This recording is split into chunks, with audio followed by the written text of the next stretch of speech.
പരിശുദ്ധമായ ഖുർആനിലൂടെ അല്ലാഹു സുബ്ഹാനഹു വ തആല വ്യക്തമായി പറയുകയാണ്, നബിയേ നബിയേ താങ്കൾ സ്മരിക്കണേ റസൂലേ, ഈ സമൂഹത്തിന് പറഞ്ഞു കൊടുക്കണേ ഹബീബേ. വെളിയങ്കോട് ഉമർ ഖാദി റളിയല്ലാഹു അൻഹു തിരുസവിധത്തിൽ അവിടുത്തെ ഉറൂസോടനുബന്ധിച്ചുകൊണ്ട് വന്നു ചേർന്നിട്ടുള്ള സഹോദര സഹോദരി, പഠിച്ചു വെക്കേണ്ട പാഠമാണ്. ഇന്ന് മനുഷ്യൻ സമ്പത്തിലേക്ക് കടന്നു പോകുമ്പോ റബ്ബിനെ ചിന്തിക്കാത്തവനായി പോകുകയാ, സമ്പത്തിൽ മതിമറന്നുകൊണ്ട് നിലകൊള്ളുന്നവനായി പോയാണ്. ഒരു വേള സമ്പത്തുണ്ടാകുന്ന സന്ദർഭത്തിൽ പടച്ച റബ്ബിനെ മറക്കുന്ന ആളുകളുണ്ട്, സമ്പത്ത് കുറയുന്ന സന്ദർഭത്തിലും അള്ളാഹുവിനെ ഓർക്കാത്തവരുണ്ട്. എന്നാൽ ഈ രണ്ട് സന്ദർഭങ്ങളിലും അള്ളാഹുവിനെ ഓർത്ത് ജീവിച്ചതായ അടിമയാണ് ബഹുമാനപ്പെട്ടതാകുന്ന സയ്യിദുനാ അയ്യൂബ് അലൈഹിസ്സലാം. വദ്കുർ അബ്ദനാ അയ്യൂബ്, നബിയേ നബിയേ നമ്മുടെ ദാസനായ അയ്യൂബിനെ കുറിച്ച് ഓർക്കണേ ഓർക്കണേ, അവരെ ഒന്ന് സ്മരിക്കണേ റസൂലേ.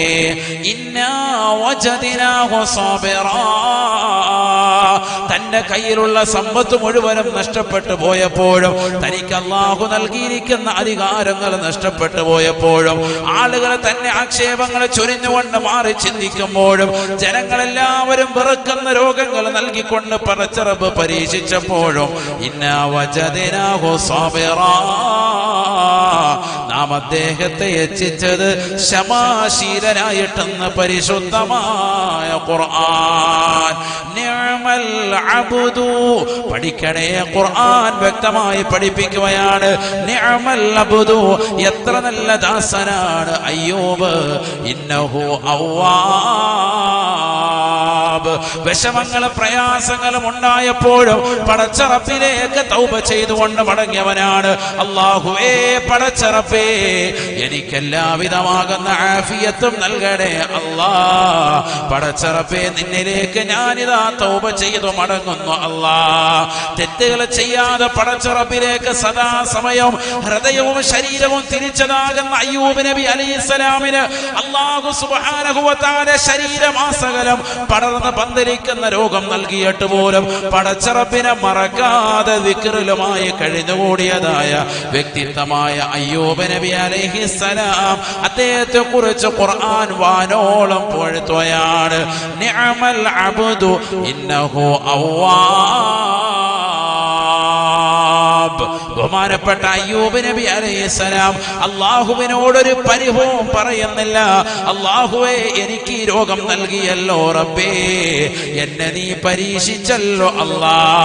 ഞാൻ നമസ്കരിച്ചവനാണ്, ഞാൻ നോമ്പ് പിടിച്ചവനാണ്, ഞാൻ സക്കാത്ത് കൊടുത്തവനാണ്, ഞാൻ പാപങ്ങളുടെ കണ്ണീരപ്പിയവനാണ്, ഞാൻ നിരാലംബർക്ക് അവലംബമായവനാണ്, ഞാൻ നിരാശ്രയർക്ക് ആശ്രയത്വം കൊടുത്തവനാണ്, ഞാൻ ഖുർആൻ ഖത്മ് തീർത്തവനാണ്, ഞാൻ ദിക്ർ ചൊല്ലിയവനാണ്, ഞാൻ അതോദിയവനാണ്, ഇതോദിയവനാണ്, ഞാൻ ഇന്ന മജ്ലിസിൽ പങ്കെടുക്കുന്നവനാണ്.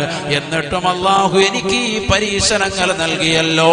എത്രയെത്ര ആളുകളാണ് നമുക്കിടയിൽ ഈ രീതിയിലുള്ള കമന്റുകൾ പറയുന്നത്. സഹോദരാ, ഈ രീതിയിൽ വിലപിക്കുന്ന ഉമ്മമാരില്ലേ, സഹോദരിമാരില്ലേ? ഉസ്താദേ, ഞാൻ ഖുർആൻ ഖത്മ് തീർത്തവളാണ്, ഞാൻ റൂഹ് ബയാൻ മജ്ലിസിൽ നിലകൊള്ളുന്നവളാണ്, ഞാൻ ഖത്മുകൾ തീർത്തവളാണ്, ഞാൻ തഹജ്ജുദ് നമസ്കരിക്കുന്നവളാണ്, ഞാൻ ഇന്ന ദിക്റുകൾ കൃത്യമായി മുടങ്ങാതെ പാരായണം ചെയ്യലുണ്ട്.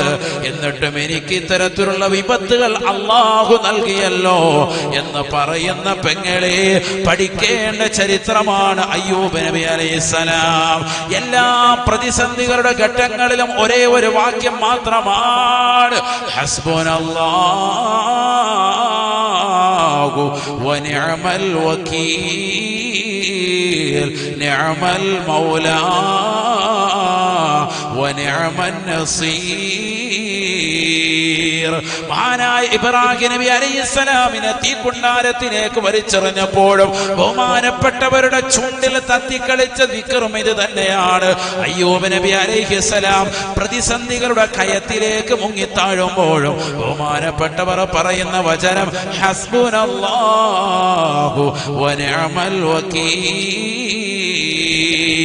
എനിക്ക് സമ്പത്ത് നൽകിയത് അല്ലാഹുവാണ്. ആ സമ്പത്ത് തിരിച്ചെടുക്കാൻ കഴിവുള്ളവനും അവൻ തന്നെയാണ്. അവൻ ഈ ലോകത്തിന്റെ സൃഷ്ടികർത്താവാണ്. അവൻ ഈ ലോകത്തിന്റെ പരിപാലകനാണ്. അവൻ ഈ ലോകത്തിന്റെ സർവാധികാരിയാണ്. ഈ ലോകത്തുള്ള സർവ്വ ജീവജാലങ്ങൾക്കും ആഹാരം നൽകുന്നവനാണ്.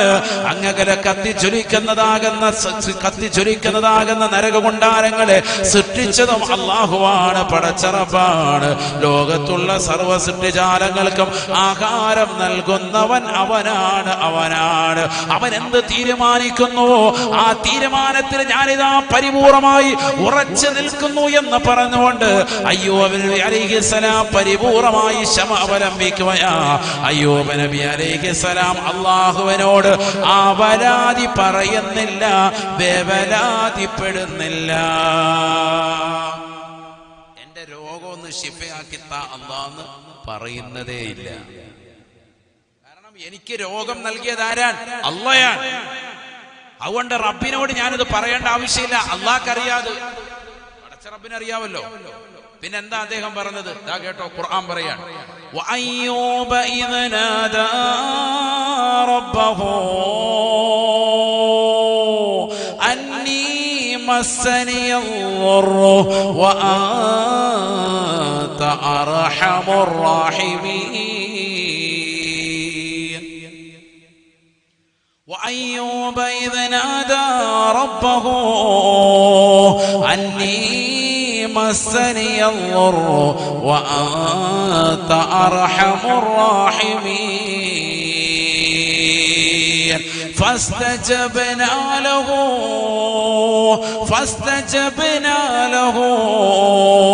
فكشفنا ما به من ضر وآتيناه أهله ومثلهم معهم من رحمتنا وذكرى للعابدين. പരിശുദ്ധമായ ഖുർആൻ സുവ്യക്തമായ സൂറത്തുൽ അംബിയായിലൂടെ അല്ലാഹു വ്യക്തമാക്കുകയാണ്. അയ്യൂബ് നബി അലൈഹിസ്സലാം പടച്ച റബ്ബിനോട് പറയുകയാണ്, അല്ലാഹുവേ, പടച്ച റബ്ബേ, അന്നീ മസ്സനിയദ്ദുർറു, എനിക്ക് വല്ലാത്ത ദുരിതം വന്നിരിക്കുന്നു അല്ലാഹ്. വഅൻത അർഹമുർ റാഹിമീൻ, നീ കാരുണ്യവാനാണ് അല്ലാഹ്, നീ കരുണാമയനാണ് അല്ലാഹ്. ഇത് ശിഫയാക്കി തരണമെന്ന് പറയുന്നില്ല, ഞാൻ ബുദ്ധിമുട്ടിലും പ്രയാസത്തിലുമാണ്, നീ കാരുണ്യവാനാണ്. അവസാന ഘട്ടത്തിൽ ബഹുമാനപ്പെട്ടവർ പറയാൻ, നാട്ടുകാരുപേക്ഷിച്ചു, സമൂഹം ഉപേക്ഷിച്ചു, സമുദായം ഉപേക്ഷിച്ചു, ആകെയുള്ളത് ഭാര്യ. ബഹുമാനപ്പെട്ടവർ ഒമാനിലേതാകുന്ന പവിത്രമാക്കപ്പെട്ടതാകുന്ന അവിടുത്തെ മക്കാമിന്റെ പരിസരത്തുള്ളതാകുന്ന ഒരു ചെറിയതാകുന്ന മനോഹരമാകുന്ന ഒരു അരുവിയുണ്ട്. അതിന്റെ പരിസരത്ത് ബഹുമാനപ്പെട്ടവർ വരികയാൻ. ഒരു മരത്തിന്റെ തണലിൽ തന്റെ പ്രിയപ്പെട്ട ഭാര്യയുടെ മടിയിൽ തലവെച്ചുകൊണ്ട് കിടന്നിട്ട് പറഞ്ഞു, അന്നീ മസ്സനിയദ്ദുർറു, പടച്ച റബ്ബേ, ബുദ്ധിമുട്ട് വന്നിട്ടുണ്ട്, ദുരിതം വന്നിട്ടുണ്ട്, വല്ലാതെ പ്രയാസമാണ്, ശരീരമാസകലം വ്രണം വന്ന് ബുദ്ധിമുട്ടാണ്. വഅൻത അർഹമുർ റാഹിമീൻ, നീ കരുണാമയനാണ് അല്ലാഹ്. ഫസ്തജബ്നാ ലഹു, ബഹുമാനപ്പെട്ടവർക്ക് അല്ലാഹു സുബ്ഹാനഹു വ തആല ഉത്തരം നൽകിയത്രേ. ഫകശഫനാ മാ ബിഹി മിൻ ളുറിൻ, അല്ലാഹു സുബ്ഹാനഹു വ തആല ആ സംഭവിച്ചു പോയതാകുന്ന ബുദ്ധിമുട്ട് പരിപൂർണമായി മാറ്റിക്കൊടുക്കുകയാണ്. സുബ്ഹാനല്ലാഹ്, അദ്ദേഹത്തോട് അല്ലാഹു സുബ്ഹാനഹു വ തആല പറയുകയാണ്, ഹാദാ മുഗ്തസലും ബാരിദുൻ വശറാബ്. ബഹുമാനപ്പെട്ടവർക്ക് രണ്ട് അരുവികൾ കാണിച്ചു കൊടുത്തിട്ട് പറയുന്നു, അല്ലയോ അയ്യൂബേ, ഈ രണ്ട് അരുവികളിൽ നിന്ന് നീ എടുക്കണേ. ഇതാ തണുത്തതാകുന്ന മനോഹരമായ ശുദ്ധജലമാ, കുളിക്കാനുള്ള വെള്ളമാണ്. വശറാബ്, ലിശ്റാബ്, മറ്റൊന്ന് കുടിക്കാനുള്ള വെള്ളമാണ്. ഈ രണ്ട് അരുവികൾ കുളിക്കാനും കുടിക്കാനും ഉപയോഗിക്കണേ. നിനക്ക് നാം നൽകുന്ന അരുവിയാണ്. നിന്റെ കാലിട്ടൊന്ന് ജസ്റ്റ് ഒന്ന് അടിക്കാൻ പറഞ്ഞു. അള്ളാഹ് പറഞ്ഞു ആരോട്? ബഹുമാനപ്പെട്ട അയ്യൂബ് നബി അലൈഹിസ്സലാമിനോട്. മറ്റൊരായത്താണ്, നിന്നെ കാലുകൊണ്ടൊന്ന് ചവിട്ടണേ. ഇതാ നിനക്ക് മനോഹരമായ കുളിക്കാനും കുടിക്കാനുമുള്ള വെള്ളം നിന്റെ കാൽ ചുവട്ടിൽ ഇതാ റെഡിയാണ്. നമ്മള് പെരുന്നാളിന്റെ സന്ദർഭത്തിൽ ബഹുമാനപ്പെട്ട ഇസ്മായിൽ നബി അലൈഹി സ്വലാമിന്റെ ചരിത്രം പറയുമ്പോൾ സംസമിനെ കുറിച്ച് പറയുമ്പോൾ നമ്മൾ പഠിച്ചിട്ടുണ്ട്. ഇസ്മായിൽ നബി അലൈഹി സ്വലാമിന്റെ പാദമിച്ചടിച്ച സ്ഥലത്താണ് എന്ത് വന്നത്? സംസം. ഇന്ന് ഭൂമിയിൽ നിലകൊള്ളുന്ന ഏറ്റവും ശ്രേഷ്ഠമായ വെള്ളമാണേത്? സംസം. ഇന്ന് ഭൂമിയിലുള്ളതിൽ ഏറ്റവും ശ്രേഷ്ഠമായതാണ്. അഫ്ളലുൽ മിയാഹി മാഉൻ ഖദ് നബാ മിൻ ബൈനി അസാബിഇൻ നബിയിൽ മുത്തബാ യലീഹി മാഉ സംസമുൻ ഫൽ കൗസറു ഫാമിസറനൈൻ ثم باقي الانهر. ലോകത്തെ ഏറ്റവും ശ്രേഷ്ഠമായ വെള്ളം മഹത്തുക്കളാകുന്ന ഇമാമികൾ രേഖപ്പെടുത്തുന്നു. കൻസുർ റാഗബീൻ എന്ന് പറയുന്ന അതിശ്രേഷ്ഠമായ മഹല്ലി എന്നറിയപ്പെടുന്ന ഗ്രന്ഥം, മഹല്ലി ഇമാമിന്റെ ഗ്രന്ഥം, അതിന്റെ 1-ാം വാല്യം 18-ാമത്തെ പേജിൽ ഖല്ലൂബി ഉമൈറ എന്ന ശറഹിൽ ഈ ബൈത്ത് കിടപ്പുണ്ട്. അഫ്ളലുൽ മിയാഹി മാഉൻ ഖദ് നബാ മിൻ ബൈനി അസാബിഇൻ നബിയിൽ മുത്തബാ യലീഹി മാഉ സംസമുൻ ഫൽ കൗസറു ഫാമിസറനൈൻ ثم باقي الانهر. ലോകത്തെ ഏറ്റവും ശ്രേഷ്ഠമായ വെള്ളം മുത്തുനബി സല്ലല്ലാഹു അലൈഹി വസല്ലമ തങ്ങളുടെ സംശുദ്ധമാക്കപ്പെട്ടതാകുന്ന രണ്ട് വലത് കൈയുടെ രണ്ട് വിരലുകൾക്കിടയിലൂടെ ഉത്ഭവിച്ചതാണ്. അത് ഹുദൈബിയയിൽ വെച്ചുകൊണ്ട് നടന്ന സംഭവമാണ്. വെള്ളമില്ലാതെ വിഷമിച്ചതാകുന്ന 1500ഓളം വരുന്ന സ്വഹാബത്ത് കുടിക്കാനും കുളിക്കാനും വുളൂ ചെയ്യാനും ഒന്നുമില്ല എന്ന് പറഞ്ഞപ്പോ ഉള്ള വെള്ളം കൊണ്ടുവരാൻ പറഞ്ഞു. അതിനുള്ളിലേക്ക്, ആ പാത്രത്തിനുള്ളിലേക്ക് പരിശുദ്ധ പ്രവാചകൻ തന്റെ ശറഫാക്കപ്പെട്ട കൈ വെച്ചു. സുബ്ഹാനല്ലാഹ്, വലത് കൈയുടേതാകുന്ന രണ്ട് വിരലുകൾക്കിടയിൽ നിന്ന് ഉത്ഭവിച്ചു. അത് അന്നുള്ള 1500ഓളം വരുന്ന സ്വഹാബത്ത് കുടിച്ചു, ആവശ്യത്തിന് ഉപയോഗിച്ചു, അംഗസ്നാനം ചെയ്തു. അന്ന് നിലച്ചു. കയ്യിലെടുത്തപ്പോ വെള്ളം നിലച്ചു. ഉറവ് പൊട്ടി ഒഴുകി. എവിടെന്ന്? കൈയുടെ വിരലിന്റെ ഇടയിൽ. ആരുടെ? അഷ്റഫുൽ ഖൽഖ് മുഹമ്മദ് മുസ്തഫ. ലോകത്തെ ഏറ്റവും ശ്രേഷ്ഠമായ വെള്ളം മുത്തുനബിയുടെ കയ്യിൽ നിന്ന് പുറപ്പെട്ട അന്നത്തെ വെള്ളമാണ്. രണ്ടാമത്തേത് ഏതാണ്? യലീഹി മാഉ സംസം, പരിശുദ്ധമായ സംസമാണ്. രണ്ടാമത്തെ വെള്ളം അതാണ്. ഫൽ കൗസറു, പിന്നീട് ശ്രേഷ്ഠതയുടെ വിഷയത്തിൽ 3-ാം സ്ഥാനം ഹൗദുൽ കൗസറിനാണ്. ഉസ്താദിനെ തെറ്റി പോയോ? ഹൗദുൽ കൗസർ 3-ാം സ്ഥാനമുള്ളൂ. അങ്ങനെ കരുതണ്ട. ശ്രേഷ്ഠതയുടെ വിഷയത്തിൽ 3-ാം സ്ഥാനം. അതെന്താ കാരണം? 1-ാം സ്ഥാനം മുത്തുനബിയുടെ ശരീരത്തിൽ നിന്ന് ഉറപ്പെട്ടത്. നബി തങ്ങളുടെ ശരീരം സുന്നികളാകുന്ന നമ്മളെ സംബന്ധിച്ചിടത്തോളം ഏറ്റവും വിലപ്പെട്ടതാണ്. ആ പ്രവാചകന്റെ ശരീരത്തിൽ നിന്ന് പുറപ്പെടുന്ന എന്ത് വസ്തുവും അതിന് ബറക്കത്തുണ്ടാവും. അങ്ങനെ വിശ്വസിക്കുന്നവരാണ് നമ്മൾ. അതുകൊണ്ട് ശരീരത്തിൽ നിന്ന് പുറപ്പെട്ടതിന് 1-ാം സ്ഥാനം, ഹൗദുൽ കൗസർ 3-ാം സ്ഥാനം. എന്തുകൊണ്ട്? പ്രവാചകർക്ക് നൽകുന്ന വസ്തുവാണത് ഹൗദുൽ കൗസർ. നബിയുടെ ശരീരവുമായി ബന്ധപ്പെട്ട് കിടക്കുന്നതല്ല. പറഞ്ഞ മനസ്സിലായ നിങ്ങൾക്ക്? ഹൗദുൽ കൗസർ നാളെ സ്വർഗത്തിൽ കിട്ടുന്ന ഒരു പാനീയമാണ്. അത് ആർക്ക് കൊടുക്കുന്നതാണ്? മുത്തുനബിക്കായിട്ട് നൽകുന്നതാണ്. അത് 3-ാം സ്ഥാനമാകാൻ കാരണം എന്തുകൊണ്ട്? നബിയുടെ ശരീരത്തിൽ നിന്ന് പുറപ്പെട്ടതല്ല. അത് നബിക്ക് അങ്ങോട്ട് നൽകുന്നതായ സമ്മാനമാണത്. ഇന്ന അഅതൈനാകൽ കൗസർ, നബിയെ തങ്ങൾക്കിതാ നാം ഹൗദുൽ കൗസർ നൽകിയിരിക്കുന്നു. ഒരർത്ഥം. അല്ലാഹു തൗഫീഖ് നൽകട്ടെ. അതുകൊണ്ട് അത് 3-ാം സ്ഥാനമായി. 2-ാം സ്ഥാനം ഏതിന്? സംസമിന്. അതെന്താ? ബഹുമാനപ്പെട്ടതാകുന്ന ഇസ്മായിൽ നബി അലൈഹിസ്സലാം എന്ന് പറയുന്ന പ്രവാചകന്റെ വല്ലുപ്പ തന്നെയാണ്, മുത്തുനബിയുടെ വല്ലുപ്പ തന്നെയാണ്. ഇസ്മായിൽ നബി അലൈഹിസ്സലാമിന്റെ പരമ്പരയിലൂടെയാണ് ആര് വന്നിട്ടുള്ളത്? മുഹമ്മദുർ റസൂലുള്ളാഹി സ്വല്ലല്ലാഹു അലൈഹി വസല്ലം തങ്ങൾ ഉദയം ചെയ്തത്. അതുകൊണ്ട് തന്നെ അവിടുത്തെ പാദസ്പർശം കൊണ്ട് അനുഗ്രഹിക്കപ്പെട്ട വെള്ളമാണ് 2ാം സ്ഥാനം. 3 ഹൗദുൽ കൗസർ. പക്ഷെ ഹൗദുൽ കൗസറിന് വേറെ മഹത്വമുണ്ട്. പറഞ്ഞപ്പോ ഒരുപാട് അങ്ങോട്ട് ഞാൻ തിരിച്ചു വരാം. വേറെ ശ്രേഷ്ഠതകളുണ്ട്. നബിയനാ റസൂലുള്ളാഹി സ്വല്ലല്ലാഹു അലൈഹി വസല്ലം തങ്ങൾ പറഞ്ഞില്ലയോ, അഹ്ലാ മിനൽ അസലി വഅബയദു മിനൽ ലബനി, പാലിനേക്കാൾ വെണ്മയാണ്, തേനിനേക്കാൾ മധുരമാണ്. പാലിനേക്കാൾ നല്ല വെളുപ്പ് തൂവെള്ളയാണ് ഇത് ഹൗദുൽ കൗസർ. തേനിനേക്കാൾ മധുരമാണ്. മൻ ശരിബ മിൻഹാ ലം യളമ ബഅദഹാ അബദാ, അതിൽ നിന്നൊരൊറ്റ കവിള് കുടിച്ചാൽ തന്നെ പിന്നീട് ഒരിക്കലും ദാഹനം ഉണ്ടാവുകയില്ല എന്നും നബിയുനാ റസൂലുള്ളാഹി. ഇതൊക്കെ ഹൗദുൽ കൗസറിന്റെ മഹത്താണ്. അത് അതിന്റെ ശ്രേഷ്ഠത. അപ്പം ശ്രദ്ധിക്കൻ, 1ാം സ്ഥാനം മുത്തുനബി സല്ലല്ലാഹു അലൈഹി വസല്ലം തങ്ങളുടെ ശരീരത്തിൽ നിന്ന് ഹുദൈബിയയിൽ വെച്ചുകൊണ്ട് ഉത്ഭവിച്ചതാകുന്ന വെള്ളം, അത് കഴിഞ്ഞിട്ടുണ്ട്. ഇനി ആ വെള്ളം ഇല്ല. 2ാം സ്ഥാനം ബഹുമാനപ്പെട്ടതാകുന്ന ഇസ്മായിൽ നബി അലൈഹിസ്സലാമിന്റെ പാദസ്പർശം കൊണ്ട് അനുഗ്രഹീതമാക്കപ്പെട്ടതായ പവിത്രമാക്കപ്പെട്ട സംസം. 3 ഹൗദുൽ കൗസർ. 4 നൈൽ നദിയിലെ വെള്ളം.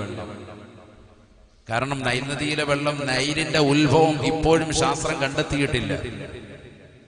വിശാലമായി കിടക്കുന്നതാകുന്ന, പ്രവിശാലമായി കിടക്കുന്ന നൈൽ, നമ്മുടെ കേരളത്തിൽ തന്നെ എത്രയോ നദികളുണ്ട്. അതിന്റെയൊക്കെ ഉത്ഭവങ്ങൾ കണ്ടെത്തിയിട്ടുണ്ട്. എവിടെ നിന്നാണ് അത് ഉത്ഭവിക്കുന്നത്, അതിന്റെ തുടക്കം. പക്ഷെ നൈൽ നദിയുടെ ഉത്ഭവം ഒരു ഹദീസിൽ കാണാം, തഹത്തുൽ അർശ്, അർശിന്റെ താഴ്ഭാഗത്ത് നിന്നാണ് അത്ര. സുബ്ഹാനല്ലാഹ്. ഇന്നും ശാസ്ത്രം കണ്ടെത്താത്തതാകുന്ന ഒരു നദി, അതിന്റെ ഉത്ഭവം ഉണ്ടെങ്കിൽ ഏതാണത്? നൈൽ നദിയാണ്. അതുകൊണ്ട് തന്നെ 4ാം സ്ഥാനം നൈൽ നദി. മൂസാ നബി അലൈഹിസ്സലാം അടക്കമുള്ളതാകുന്ന മഹത്തുക്കളുടെ ശരീരം സ്പർശിച്ചിട്ടുണ്ട്. ഒരുപാട് മഹത്തുക്കളുടേതാകുന്ന ശരീരം അതിൽ സ്പർശിച്ചിട്ടുണ്ട്. നൈൽ നദി 4ാം സ്ഥാനമാണ് അതിനുള്ളത്. പിന്നെ ലോകത്തുള്ള എല്ലാ വെള്ളവും ഒരേ സ്ഥാനമാണ്. ഇടയ്ക്ക് ഞാനൊന്ന് പറഞ്ഞു എന്ന് മാത്രം, ഒന്ന് മനസ്സിലാക്കിയിരിക്കാൻ വേണ്ടി. എന്തിനാണത് പറഞ്ഞത്? ഇന്ന് നമ്മുടെ കൈവശമുള്ള വെള്ളങ്ങൾ വെച്ച് ഏറ്റവും ശ്രേഷ്ഠമായ വെള്ളമാണ് സംസം. അത് മനസ്സിലാക്കുക. പലരും ഹജ്ജ് ഉംറയൊക്കെ കഴിഞ്ഞിട്ട് തിരിച്ചു വരും, ഈ വെള്ളം കൊണ്ടുവന്ന് അഞ്ചാമത്തെ അങ്ങനെ തന്നെ വെക്കും. 5 ലിറ്റർ കിട്ടിയത് സൂക്ഷിച്ച് നിധി പോലെ വെക്കാൻ. അല്പം വെക്കണം, എപ്പോഴും വേണ്ടതാണ്. പക്ഷെ എന്നാലും സ്വന്തം വാപ്പ ഉമ്മ ജീവിതത്തിൽ ഒരിക്കലും മക്കയും മദീനയും ഒന്നും കാണാൻ പോലും പറ്റാത്തവർക്ക് ഒരു ഗ്ലാസ് തികച്ചു പോലും കൊടുക്കൂല. പിടിച്ചു വെച്ചാണ് കൊടുക്കുക. ഒരു ഗ്ലാസ് അവർക്കൊന്ന് വയറരിച്ച് കൊടുക്കണ്ടേ? അള്ളാഹു തൗഫീഖ് നൽകട്ടെ. മക്കയിലും മദീനയിലും ഒക്കെ പോകുമ്പോൾ, മക്കത്തൊക്കെ ചെല്ലുമ്പോൾ ധാരാളം കിട്ടും. ഉംറയ്ക്ക് പോകുമ്പോഴും ഹജ്ജിന് പോകുമ്പോഴും അള്ളാഹു നമുക്കൊക്കെ അതിന് തൗഫീഖ് നൽകട്ടെ. ആമീൻ പറയും. അള്ളാഹു നമുക്ക് എല്ലാവർക്കും ഹജ്ജിനും ഉംറയ്ക്കും തൗഫീഖ് നൽകട്ടെ. വയറ് നിറച്ചു കുടിക്കണമെന്നാണ് സംസം വെള്ളം. വയറ് നിറച്ചു കുടിക്കുന്നവൻ മുഅ്മിൻ, വയറ് നിറയ്ക്കാത്തവൻ മുനാഫിഖ്. സയ്യിദുനാ റസൂലുള്ളാഹി കപട വിശ്വാസിയാണ്. വയറ് നിറയ്ക്കണം. നിന്റെ ഖൽബും നിന്റെ ഹൃദയവും നിന്റെ ശരീരത്തിന്റെ മജ്ജയും മാംസവും ഒക്കെ സംസം വെള്ളത്താൽ നിറയട്ടെ. ഏറ്റവും പോഷകാഹാരമുള്ളതാകുന്ന വെള്ളമാണ്. അബൂദർ ഗിഫാരി റളിയല്ലാഹു അൻഹു 1 മാസക്കാലം മുഴുവനും അത് കുടിച്ചു. സമിൻതു, അദ്ദേഹം പറയുന്നത് കാണാം, അത് കുടിച്ചു ഞാൻ തടി വെച്ചു, നല്ല പുഷ്ടി പ്രാപിച്ചു എന്ന് പറഞ്ഞാൽ ഭക്ഷണത്തോട് തന്നെ വല്ലാതെ കിടപിടിക്കും. എല്ലാ പോഷകങ്ങളും ചേർന്നിട്ടുള്ളതാകുന്ന വളരെ വലിയ പ്രോട്ടീൻ ഉള്ളതാകുന്ന വെള്ളമാണ് സംസം. അല്ലാഹു ആവോളം നുകരാൻ തൗഫീഖ് നൽകട്ടെ. ആർക്കും കൊടുക്കാതെ പിടിച്ചു വെച്ച് അവസാനം വാപ്പ മരിക്കാറായി കിടക്കുമ്പോ ഒരു പഞ്ഞിക്കകത്ത് മുക്കിയിട്ട് ചുണ്ടിങ്ങനെ നനച്ചു കൊടുക്കാൻ വേണ്ടി വരികയാണ്. സാധാ എന്റെ വാപ്പ ഇതുവരെ വെള്ളം പോലും കുടിക്കുന്നില്ല. വാപ്പ രോഗശീലം കിടക്കുന്നതിന് മുമ്പ് 1 ഗ്ലാസ് കൊടുത്തിരുന്നെങ്കിൽ, നീയത്ത് വെച്ച് കുടിച്ചിരുന്നെങ്കിൽ അദ്ദേഹം ഈ കടപ്പ് കിടക്കൂല, ആരോഗ്യത്തോട് എഴുന്നേറ്റിരുന്നേനെ. കാരണം സംസം വെള്ളം ലിമാ ശുരിബ ലഹു, എന്ത് നീയത്ത് വെച്ച് കുടിച്ചോ ആ കാര്യം ഹാസിനാകുമെന്നും സയ്യിദുനാ റസൂലുള്ളാഹി സ്വല്ലല്ലാഹു അലൈഹി വസല്ലം. സംസം വെള്ളമൊക്കെ കിട്ടുമ്പോൾ ഒറ്റ കമത്തിൽ കുടിക്കണ്ട, ഇരുന്ന് തലയിൽ നല്ലതുപോലെ തൊപ്പിയൊക്കെ ഇട്ട് തല മറച്ച് നിയ്യത്ത് വെച്ച് കിബിലയ്ക്ക് അഭിമുഖമായിരുന്ന് 3 ഇറുക്കായിട്ട് ബിസ്മി ചൊല്ലി തന്നെ നല്ല നിയ്യത്ത് വെച്ച് നിയ്യത്ത് വെച്ച് കുടിക്കണം. ഏറ്റവും വലിയ മർമ്മപ്രധാനമായ കാര്യമാണത്. ഒരു വെള്ളം കുടിക്കുന്നതിൽ എന്തിനാ ഇപ്പൊ നിയ്യത്ത്? എന്ത് നിയ്യത്ത് വെച്ച് കുടിച്ചോ അത് ഹാസിലാകുമെന്ന് മുഹമ്മദ് റസൂലുള്ളാഹി സ്വല്ലല്ലാഹു അലൈഹി വസല്ലം. ഞാനിതിപ്പോ ഇടയ്ക്ക് പറഞ്ഞത് നമുക്കിടയിൽ അത് കിട്ടൽ ഈ സമയത്തുണ്ട്, അതുകൊണ്ട് അതൊന്ന് ശ്രദ്ധിച്ചോ. അള്ളാഹു തൗഫീഖ് നൽകട്ടെ, അള്ളാഹു തൗഫീഖ് നൽകട്ടെ. ആ സംസം വെള്ളം അത് ഉറവ് പൊട്ടി ഒഴുകിയത് ബഹുമാനപ്പെട്ട ഇസ്മായിൽ നബി അലൈഹി സ്വലാമിന്റെ പാദസ്പർശം കൊണ്ടാണ്. 2ാം സ്ഥാനം ഇന്ന് നിലകൊള്ളുന്നതാകുന്ന വെള്ളങ്ങളിൽ 1ാം സ്ഥാനവും കരഗതമാക്കാൻ കാരണമായത് അതാണ്.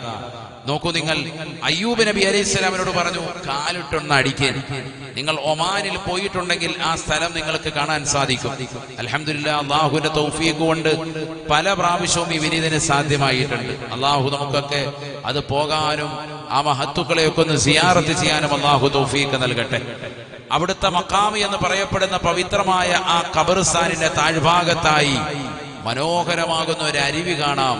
നിങ്ങളൊന്ന് മനസ്സിലാക്കണം, ഖുർആൻ പറഞ്ഞതുപോലെ തന്നെ ഇന്നും നിലകൊള്ളുന്നു. ഹാദാ മുഗ്തസലും ബാരിദുൻ.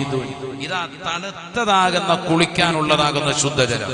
നിങ്ങൾ അവിടെ പോയി കയ്യൊന്ന് ഇട്ട് നോക്ക്, ഐസ് വാട്ടറാണ്, നല്ല തണുപ്പാണ്. ഇപ്പോഴും ഏത് കാലാവസ്ഥയിൽ ചെന്നാലും.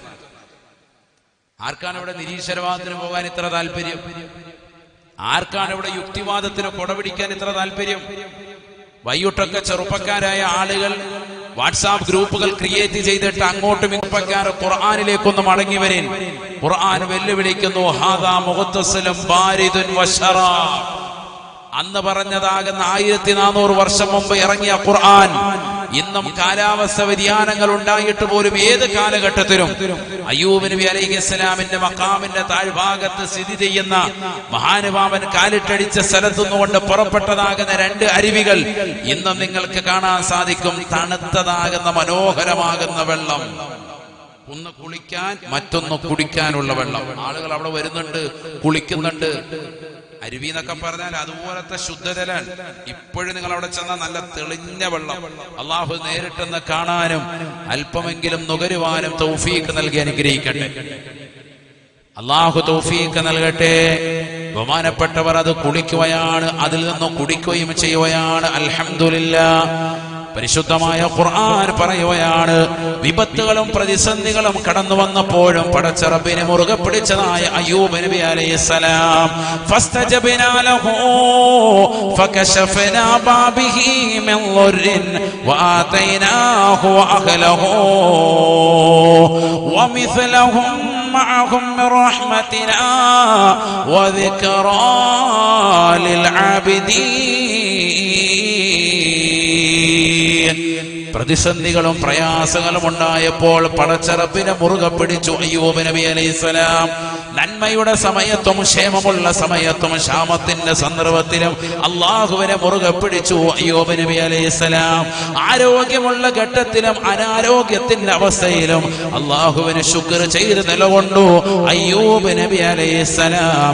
അതുകൊണ്ട് തന്നെ പടച്ച റബ്ബ് വിളിക്കുന്നത് അയ്യൂബിന് സാബിർ, ക്ഷമാശീലനാകുന്ന വ്യക്തിത്വമാണ്. അള്ളാഹുവിന് ഇഷ്ടദാസന്മാരിൽ പ്രമുഖനാണ് അയ്യൂബ് നബി അലൈഹിസ്സലാം. അദ്ദേഹത്തിന്റെ കുടുംബത്തെയും നാം തിരിച്ചു നൽകി. വആതൈനാഹു അഹ്ലഹു വമിസ്ലഹും മഅഹും മിർ റഹ്മതിനാ. മുമ്പുണ്ടായിരുന്നതിനേക്കാൾ ഇരട്ടി സമ്പത്തും മുമ്പുണ്ടാതിനേക്കാൾ ഇരട്ടി സന്താനങ്ങളും ഇണകളും നാം നൽകി അദ്ദേഹത്തിന് അനുഗ്രഹിച്ചു. ഖുർആനാണ്. വആതൈനാഹു അഹ്ലഹു വമിസ്ലഹും മഅഹും മിർ റഹ്മതിനാ. നേരത്തെ ഉണ്ടാതിനേക്കാളൊക്കെ ഇരട്ടി കൊടുക്കാൻ. എന്താ കാരണം? വിഷമവും പ്രയാസവും ഉണ്ടായപ്പോഴും അല്ലാഹയെ മുറുകെ പിടിച്ചു. ഇന്ന് നമുക്കില്ലാതെ പോയ വസ്തുത അതാണ്. ഇന്ന് നമ്മുടെ തലമുറയിൽ നഷ്ടപ്പെട്ടു പോയതാണ്. 2 രീതിയിലുള്ള മനുഷ്യന്മാരുണ്ട്. ഒന്ന്, സമ്പത്ത് കൂടുമ്പോൾ പടച്ച റബ്ബിനെ തീരെ ഓർക്കാത്ത വിഭാഗം ആളുകളുണ്ട്. എന്നാൽ സമ്പത്ത് കൂടുന്ന സന്ദർഭത്തിലും ഓർക്കുന്നവരുമുണ്ട്, വളരെ കുറഞ്ഞ വിഭാഗം.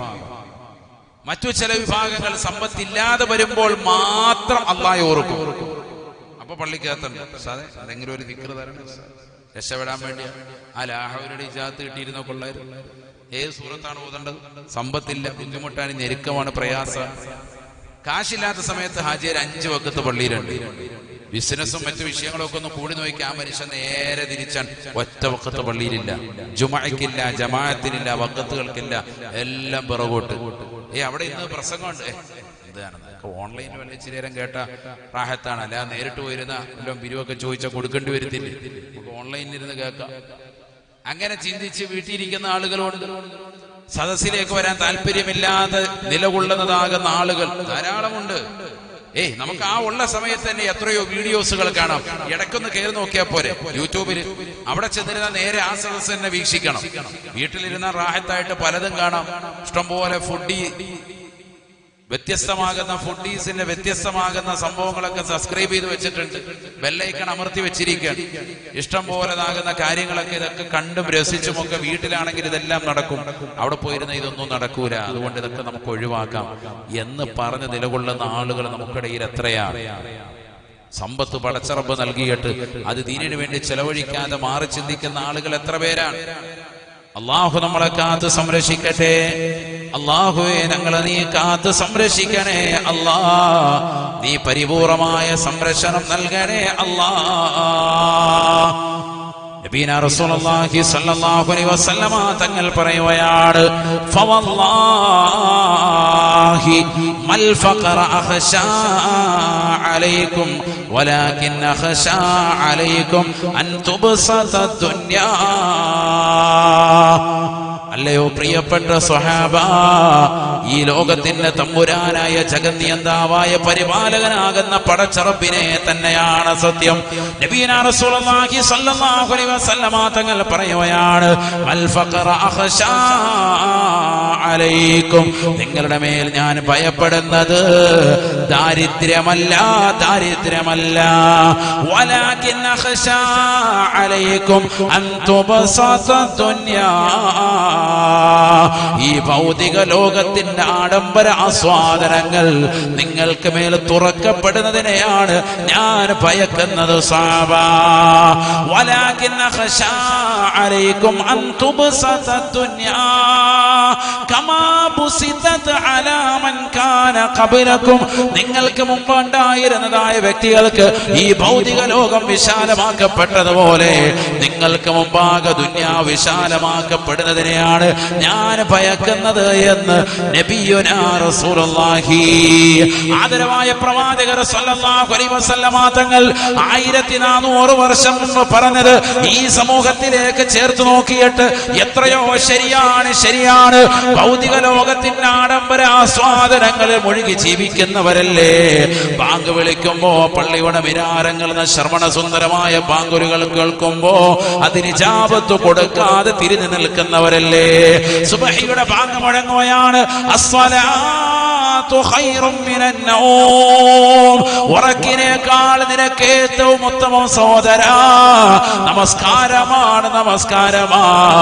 അസ്സലാത്തു ഖൈറും മിനൻ നൗം, ഹയ്യ അലസ്സലാഹ്, ഹയ്യ അലൽ ഫലാഹ്.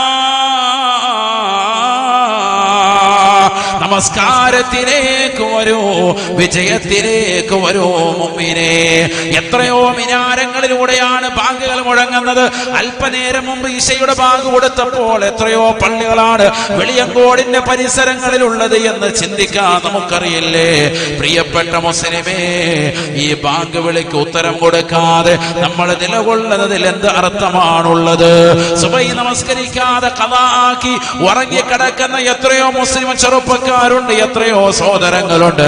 ആഖിറത്തിൽ വലിയ ഹിസാബ് നമുക്കുണ്ടാകുമേ. ദുനിയാവിന്റെ പിറകെ ജീവിക്കുന്ന സമൂഹമായി നമ്മൾ മാറരുതേ. ഹബീബായ റസൂലുള്ളാഹി സ്വല്ലല്ലാഹു അലൈഹി വസല്ലമ തങ്ങൾ പറയുകയാണ്, ഈ ദുനിയാവ് നിങ്ങളുടെ മേൽ വിശാലമാക്കപ്പെടലാണ് എനിക്ക് ഏറ്റവും ഉള്ളത് ഭയപ്പാട്, അല്ലാതെ നിങ്ങളുടെ മേൽ ദാരിദ്ര്യം കമ്മിഞ്ഞു കൂടുമെന്നല്ല. നിങ്ങൾക്കൊരിക്കലും ദാരിദ്ര്യം ഒട്ടാകെ കടന്നു വരുമെന്ന് ഞാൻ ഭയക്കുന്നില്ല എന്ന് ഹബീബ് മുഹമ്മദ് മുസ്തഫ. നിങ്ങൾക്ക് ദാരിദ്ര്യമുണ്ടാകുമെന്നുള്ള ഭയപ്പാട് എനിക്കില്ല.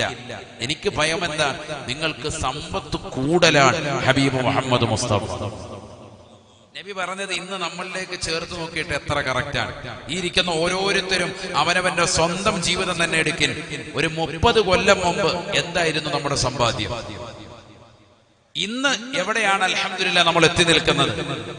ഇന്ന് നിന്റെ കയ്യിൽ വാച്ച് വന്നു, ഇന്ന് നിന്റെ കൈകളിൽ സമ്പത്ത് അധികമായി വന്നു, അലമാരയ്ക്കുള്ളിൽ ലക്ഷക്കണക്കിന് രൂപകൾ വന്നു, ബാങ്കിൽ ഡെപ്പോസിറ്റ് ഉണ്ടായി. നിന്റെ മകളെ വിവാഹം കഴിച്ചയക്കാൻ ഒരാളുടെ മുന്നിലും നീ കൂസണ്ട, 10 പേരുടെ മുന്നിൽ പോയി യാചിക്കേണ്ട അവസ്ഥ നിനക്കില്ല. നിനക്ക് പ്രവാസ ലോകം അല്ലാഹു വിശാലമാക്കി. നാട്ടിൽ തന്നെ ഉന്നതമായ ബിസിനസിന്റെ ശൃംഖലകൾ പടച്ചിറപ്പ് തുറന്നിട്ട് തന്നു. വിശാലമാകുന്ന ജീവിതം, സന്തോഷകരമാകുന്ന ജീവിതം. നിന്റെ ഭാര്യയ്ക്കോ സന്തോഷകരമാകുന്ന നിലയ്ക്ക് എല്ലാ വസ്തുക്കളും വീട്ടിലടുപ്പിച്ചു. എല്ലാ മെഷീനുകളും വന്നു, എല്ലാ മോട്ടോർ സംവിധാനങ്ങളും വന്നു, എല്ലാം സ്വിച്ചിൽ വന്നു. കൈവിരൽ തുമ്പുകളിലേക്ക് അല്ലാഹു എത്തിച്ചു തന്നിരിക്കുകയാണ്. 30 കൊല്ലം മുമ്പ് എവിടെയായിരുന്നു നീ? വീട്ടിൽ കറണ്ട് ഇല്ലാത്ത അവസ്ഥ, വളരെ പ്രതിസന്ധിയിൽ, സാമ്പത്തികമായി ഞെരുക്കം. ഇന്ന് കാണുന്ന മോട്ടോർ സംവിധാനങ്ങളോ മെഷീൻ സംവിധാനങ്ങളോ ഇല്ലാതെ എത്രയോ കിലോമീറ്ററുകൾ ദൂരെ പോയിട്ടാണ് നീ അരി പൊടിച്ചു കൊണ്ടുവന്നത്, ഗോതമ്പ് പൊടിച്ചു കൊണ്ടുവന്നത്. അതൊന്നും പൊടിക്കാതെ തന്നെ എങ്ങനെയെങ്കിലും ഒക്കെ വേവിച്ച് കഴിച്ചിരുന്ന ഒരു കാലഘട്ടം. ഒരിറച്ചിയുടെ ഒരു കഷ്ണം കിട്ടണമെങ്കിൽ ഏതെങ്കിലും ഒരു ഭാഗത്തെ കല്യാണമുണ്ടത് വിളിച്ചാലും വിളിച്ചില്ലെങ്കിലും അവിടെ എത്തിപ്പെടണമായിരുന്നു. ഒരു എല്ലിൻ കഷ്ണം കിട്ടിയെങ്കിൽ അത് വലിയ സന്തോഷമാകുമായിരുന്നു. പക്ഷേ ഇന്ന് ഉദ്ഹിയ്യത്തിന്റെ മാംസം നിനക്ക് 2 ആഴ്ച പിന്നിട്ടിട്ടും ഇപ്പോഴും ഫ്രിഡ്ജിൽ നിനക്ക് ഇപ്പോഴും ഇടം പിടിച്ചിരിക്കുന്നു എന്നുള്ളത് ഒരു വസ്തു.